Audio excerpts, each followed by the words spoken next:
The first tent appeared at sunrise, and by sunset his private land looked like a festival ground. He stood frozen, watching strangers laugh, cook, and claim space that was never theirs. The man had bought the land years ago to protect its silence, a quiet stretch of trees and open soil where his father once dreamed of building a cabin.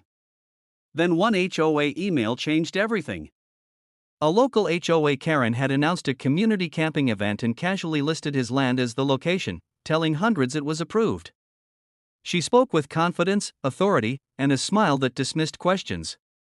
By nightfall, cars lined the dirt road, music floated through the air, and campfires glowed where boundary signs once stood. He tried to reason with a few campers, but they all said the same thing: the HOA told us it's allowed. Confusion turned into shock, and shock into anger. He knew arguing would fail. This wasn't a misunderstanding. It was a power move. And as he watched more vehicles roll in, he made a silent promise. If they wanted to play ownership games, he would answer with something far stronger. The real story was only beginning, and the twist would leave everyone speechless. By the second morning, the number crossed 500, and the land felt unrecognizable. Tents stretched to the tree line, laughter drowned the wind, and his peace was completely erased. The HOA Karen arrived like a queen inspecting her kingdom, clipboard in hand, greeting campers proudly. When he approached her, calm but firm, she waved him off. She claimed emergency authority, temporary permissions, and community benefit. Her words sounded official, rehearsed, and dangerously convincing. Campers watched him like he was the problem, not the owner. He felt small in his own space, pushed aside by confidence and crowd pressure. Instead of shouting, he stepped back. That was when he noticed something important. The campers had no permits displayed. No insurance signs. No official postings.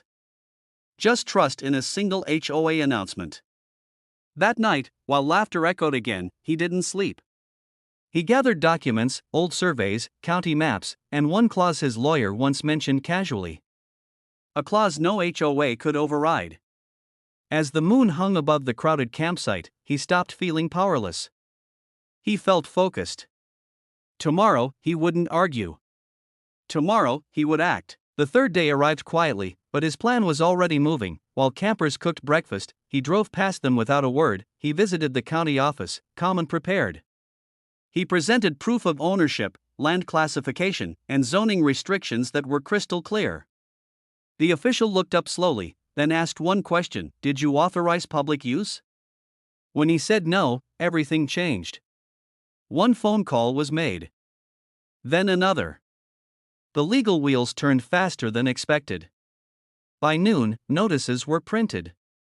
By afternoon, enforcement was scheduled. He returned to his land and watched from a distance. The HOA Karen was still smiling, still confident, still telling people everything was fine. She didn't know yet. Cameras arrived first. Not to punish, but to document. Campers began whispering. A few packed quietly. The atmosphere shifted, like a storm approaching. And as the sun dipped lower, official vehicles appeared at the entrance. The crowd fell silent. He stayed back, unseen, letting the truth walk in before him. The announcement echoed across the campsite, calm but final: this land was private. The event was unauthorized. Everyone had to leave. Confusion exploded instantly. Campers demanded explanations. Phones were raised. Faces turned toward the HOA Karen, who suddenly had no answers. Her clipboard shook. Her voice cracked. Officials explained the violation clearly, politely, and legally. No shouting. No drama. Just facts. Campers realized they had been misled. Anger shifted direction. Tents collapsed as quickly as they had risen. Vehicles lined up to exit. The land emptied faster than it filled. The HOA Karen tried to speak to him once more, but he simply handed her a copy of the notice. Nothing else was needed. As the last camper left, silence returned like a deep breath. But the story wasn't over. Because what he did next would make sure this never happened again. The next morning, the land stood empty, but the message wasn't complete. He wanted accountability, not revenge. He filed a formal complaint, attaching footage, records, and witness statements. The HOA board was forced into an emergency meeting. Members distanced themselves quickly. The Karen's authority vanished overnight. She resigned before the vote. A public apology followed, vague but humiliating. New rules were issued. Boundaries were respected. And his land was officially recorded with added protections. Neighbors stopped by, quietly thanking him.